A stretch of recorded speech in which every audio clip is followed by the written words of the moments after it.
seems as though Jason Ryan was pretty happy with the performance, Beaver. When you look at that 80 minutes, 17-0, game in the balance with 7 minutes to go, 17 all, surprised at how chipper maybe the coach was? Well, I guess if you look at it from a glass half full, the first half, as I said at its top, I thought we played with more endeavour, more speed than we've played all year. I saw us attacking from deep because it was presented to us, so the boys made some big inroads that way.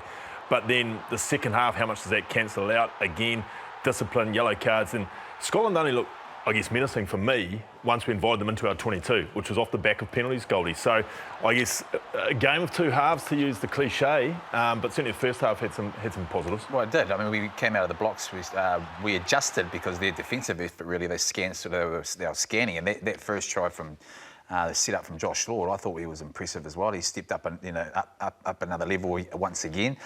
But it's the ability of the All Blacks to come out of the break, they're ill discipline. But if you look at the Scottish side, there's a lot of missed opportunities for them. And I got the sense they panicked a little bit just when it sort of really mattered down inside our own 20, the New Zealand 22. They didn't capitalise on all that ball that they had.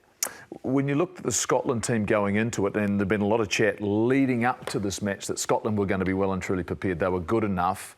When you looked at the way that they played, particularly the second half, you mentioned it, 2 tries that were held up over the line, then another one where Cam Roigard makes a try-saving tackle. They were good, Scotland, ultimately, but did we allow them back in the game? Are there things that we should be controlling, like our discipline, Gus, to make sure we don't give Scotland opportunities? I think discipline is a big part of it, and that's what Beef said allowed them to get into the game. I also felt like at times we were quite passive and absorbed a lot of the contact. Like Jason Ryan was talking about how physical it was.